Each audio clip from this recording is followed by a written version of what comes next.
This is Encana Drive Safe, and Encana, like most corporations, has an alcohol and drug policy. In this section, we're going to talk about substance abuse, and I'm wondering, what are we talking about when we talk about substance abuse? It's not just alcohol and drugs. No, it's a very broad topic, and the most common ones are drinking.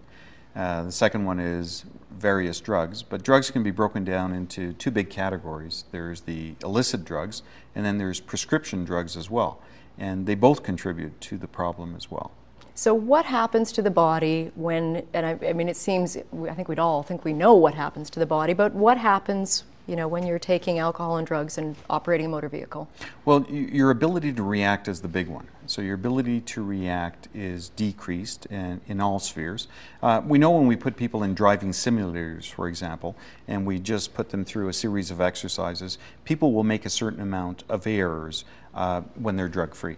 But then when we put them in the simulators and we give them various amounts of alcohol or drugs and test their ability to react, we see a sharp rise in the number of mistakes that they're going to make as well. And the trouble is, though, that within society, at least North American society, it's still viewed as being culturally okay to drink and drive.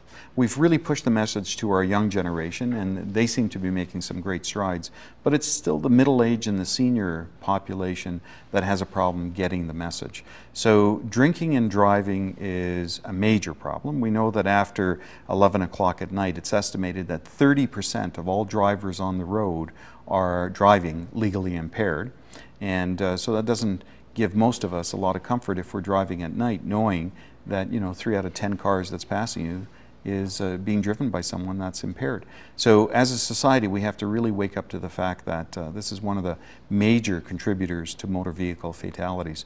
When we measure the blood alcohol levels and when we measure drug levels in people that actually get killed in car crashes, the numbers are quite high, alarmingly high actually. I thought it was interesting you talked about non-prescription drugs. So that could be, what would be an example of that could impair your ability to drive? Well, the antihistamines that people take, for allergies, or the medication as simple as Gravol, for upset stomachs, that has that sort of drowsy kind of effect. Those are things that are very common over-the-counter medications that can make people sleepy. The other ones are the prescribed medications as well. Dr. Liu, you briefly talked about the effects that alcohol has on the impairment factor of your your body makeup. What about the judgment factor as far as even getting in the vehicle and driving in the first place?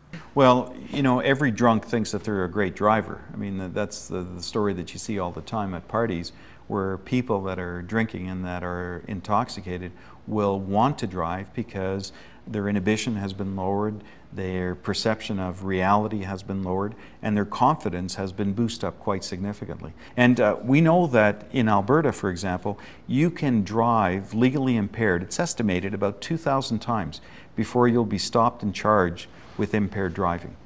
Dr. Liu, I know a lot of people who are responsible when they go out drinking, but I also know that those people who are responsible going home from the bar are the same people who are getting up 3 and 4 hours later to get in their car to drive to work.